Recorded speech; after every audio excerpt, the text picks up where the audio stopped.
This video was brought to you by the Fresh and Buds podcast. Tommy from Fresh and Buds was kind enough to toss a couple of bucks my way, though I feel I should have done the same for him way back, as Fresh and Buds has been a cornerstone jewel of our community since the bygone days of Monarch. On his show, Tommy interviews members from our community so as to build a catalog of the human side of Flesh and Blood. I recently had the pleasure and privilege to join Tommy live from the Fresh compound in New Jersey, where we talked all things fab from the ethereal side. If you haven't already, pause this video to go like, comment, and subscribe to everything Tommy is involved in. Links to his work are found in the description below. This video is made possible by my Patreon subscribers. Their support is indescribable. Without them, making the videos would be much harder. Their names will appear in the credits at the end of the video. If you would also like to support the channel, follow the link in the description below.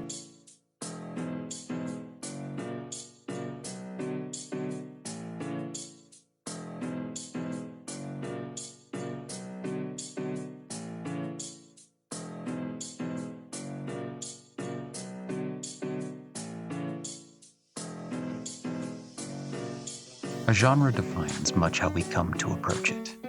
When a work is labeled science fiction, our minds are preloaded to approach the work in a specific way.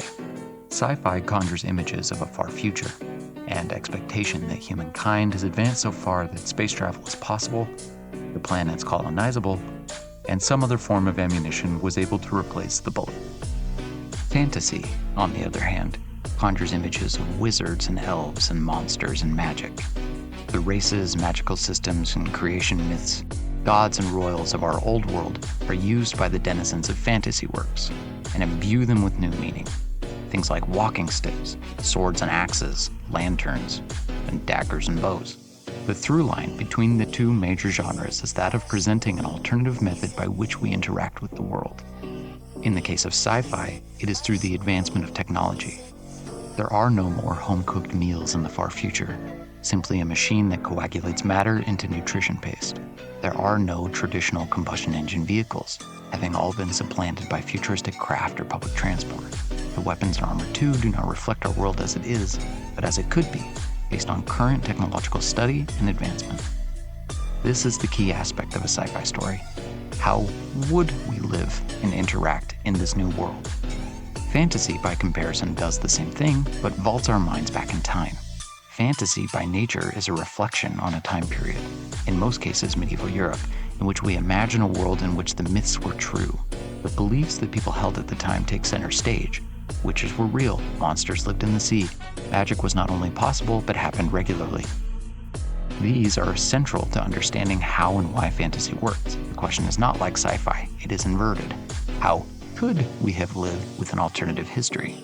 For most of the first half of the 20th century, these two genres, sci-fi and fantasy, operated on inventing worlds based on these two descriptions, imagining the future or reimagining the past.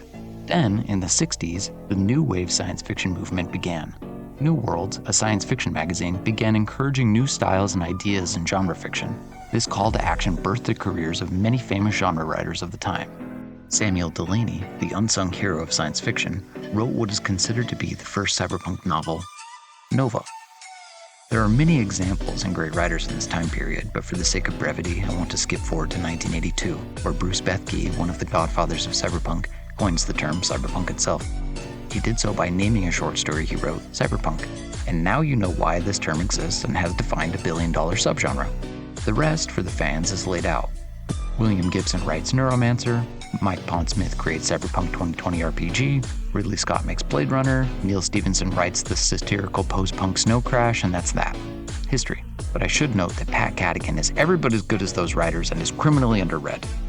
With the now established subgenre, we can examine it as a word, movement, and the sub-movements and genres it birthed. Cyber is a term which means of or relating to computers, information technology, and virtual reality. It is now ultimately considered an antiquated word, but during cyberpunk's heyday, it was normal to see this new digital frontier be considered cyberspace. So, returning to the point made about science fiction, which is to imagine the world in a far future governed by technology, Cyberpunk chose instead to narrow its scope and focus on the phenomenon that is computers and how they could shape our near future rather than our far future. Punk is something else entirely, At around the same time New World is putting out the call for new types of fiction, a new musical genre is being born, that being punk. Punk is a word which means worthless person, or to trick and deceive. It has since been almost exclusively used to describe a genre of music, or a subgenre of fiction. That the creators take on the moniker, calling themselves punk, they are rejecting the status quo as sort of cultural sticks and stones. But what happens when a genre of fiction does that? The same thing. A worthless person who has some relation to computers, information technology, and virtual reality. This echoes of the famous subtitle for cyberpunk as a subgenre: high tech, low life. Ultimately, these punk subgenres were born in some way all from cyberpunk. They each seek to critique via analogy and allegory. A short list is as follows: atom punk, a reimagination of the atomic era of technology, asking the question, what if atomic energy solved all of our problems? Atom punk, also known as ray gun gothic, is one which imagines a future largely how the people who lived in the 1950s and 60s imagined the future. The characters populating the works of atom punk dress much how fashion trends were at the time. Atom punk in many ways does not fit well with the punk genre because it is not so much a rejection of the ideology, rather a shallow reusing of a visual aesthetic. Works like Bethesda's Fallout series is but one of a few examples of the subgenre examining culture critically, and it's a crying shame. Cyberpunk, a rejection and reimagination of the cyber era of technology. What if computers did not save us all? Dieselpunk, a reimagination of World War II era technology. What if we never advanced past the diesel engine? How could that have destroyed our world? Dieselpunk is not so much rejecting that era of technology, rather presenting it as an alternative form of apocalypse, where giant diesel mechs roam the earth while armor-plated Cossacks charge across wheat fields. Solarpunk. Solarpunk, a relative newcomer in the basket of cyberpunk-inspired genres, seeks to reimagine our present, one in which we figure out the impending climate crisis, reject the apathy thrust upon us by our own megacorporations, so as to do what we can to save the Earth we have now, before it is too late. There are many wonderful punk genres, and I would be remiss not to suggest a few before we get to the final one. Afrofuturism, cassette futurism, cable punk, biopunk, nanopunk, coal punk, rococo punk, and hilariously stone punk. And now, after all that preamble, we reach the subject of today's video. Steampunk is the rejection and reimagination of Victorian and industrialization era culture and technology. Wraith is a continent brimming with stories, histories, and clashes. While in Solana we have the great city dedicated to light, to the south, Volcor, a land in a constant state of intra-factional warfare, and in the east are withdrawn societies Aria and Mysteria, largely sequestered by their own designs. This sets up a classical fantasy setting which is recognizable in a blink of an eye to the fan of the genre. To the west, though, is where we see a distinct shift in tone and philosophy, keeping in mind that what we learned earlier about the origins and distinctions made in genres and subgenres, it may be evident as to why. Bright Lights, which will be the subject of the upcoming fall 2023 set, is all about the grand city of Metrix. Metrix is famed for being the home of the mechanologists, artificers who, via fantasy science, scientasy, create and innovate new technologies on the daily. Metrix is deeply entrenched in brass, plasma, robotics, all of which become sort of a cornerstone of the visual aesthetic that is steampunk. Understanding its origins, though, the inevitable question comes to light: how does this fit in a fantasy universe? Looking at the mechanologist card pool, which belongs to, as of now, Dash and Datadol, certainly does not evoke the same feeling as examining the cards of Dorinthia or Kano. After all, why would anyone use a sword when their opponent uses a pistol? With the advent of magic, how could the universe also include technological innovations like computers or plasma? There is a distinct feeling of discontinuity. It's an interesting discontinuity, though, because for some reason, it works. The reason it works, I think, is due to a unique quirk about steampunk, that being it is conceived of as a technological history from the outset. Remind yourself of the quote from the beginning. It's one thing to face great odds, but even the smallest struggle, if undertaken without hope, looms and swells with the fatal poisons of despair. Now let's look directly at K.W. Jeter, who, like Bruce Bethke, coined the term steampunk in a letter he wrote to Locus magazine in 1987.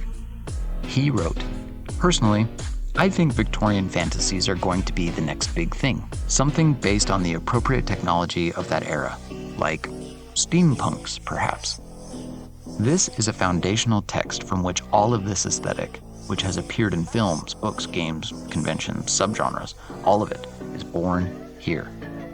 And to examine it more closely as to why this subgenre works is right there in the sentence: Victorian fantasies. What steampunk has since become is a reimagining of a particular period. It asks the same questions that fantasy does. How would we have lived, rather than how will we live when? This examination of the past, this rejection of the future, is a key part of the aesthetic. The Victorian age of technology was born of brutality. The Industrial Revolution, child laborers, racism, sexism, and other brutalities plague this era of achievement in science.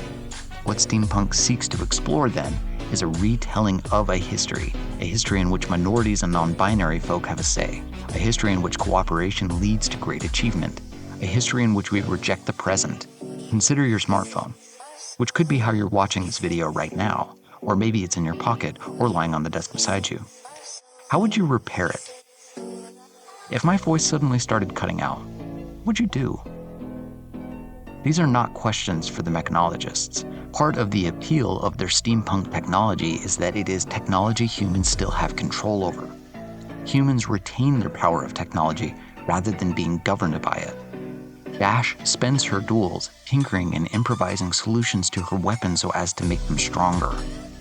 This comes at a great energy cost and can even break her tools beyond repair, represented by the huge pile of cards in the Banish Zone. What's more, in the same way Dorinthia likely will never learn how to conjure the magics of Kano, so too would she not understand how the science magic of plasma purifiers work. Consider also the idea that mechanologists don't play well with other cards. It's extremely difficult for mechanologists to stoop to the levels of those fantasy characters outside of metrics. They are, in many ways, hamstrung by their own technology, doomed to innovate in one specific mode of thinking forever. Dash is a hopeful, smiling, excited character who has the best results for a hero with the shallowest card pool in the game. For now. Dash is the visage of steampunk and wraith because she has a can-do attitude which resonates deeply within the steampunk genre. Steampunk is quixotic, and at its core lies a great lie. While it is presented as an offshoot of science fiction, it is really fantasy with guns. While it seeks to amend the immoralities of the past, subconsciously, its ugly core reaches out from the muckmire of the pits. Where Bright Lights takes the narrative of Flesh and Blood remains to be seen, but what's clear to me is the more deliberate usage of cyberpunk iconography and themes. Metrix was originally viewed as a purely steampunk reality, one which served as a beacon of hope on a continent on the verge of war. This new mechanologist direction, though, makes me pause and wonder, where are we going? And I don't mean that to be critical, I mean that in the sense that LSS have seemed to realize that steampunk has this great lie at its core, represented by the pits. So while Metrix seems a burgeoning hub of equality, critical thinking, and modern sensibilities, the denizens do ignore the pain they cause, are ignorant to the harsh reality of what really makes their machines whir. Perhaps, in revealing this subgenre's heart, they are challenging the status quo of fantasy work and steampunk itself. I asked myself when writing the script why I ended up caring so much about this upcoming set. I landed on this. My master's thesis was a novel called Salt Lake Shitty. It was a near-future version of Utah, my home state, which set out to answer all of my own questions about my childhood, while bumping elbows with a ludicrous version of my culturally repressive home state. It was, in part, imagining a future, while coming to grips with my own past. I found solace in breaking the cyberpunk rules to account for my fantasy questions, while simultaneously breaking fantasy rules to account for my science fiction questions. Cyberpunk fears the future. It warns us about the future. Steampunk celebrates and critiques the past. And here we have now in Wraith, a steampunk world which celebrates the future, while one eye twitches. Thanks for watching.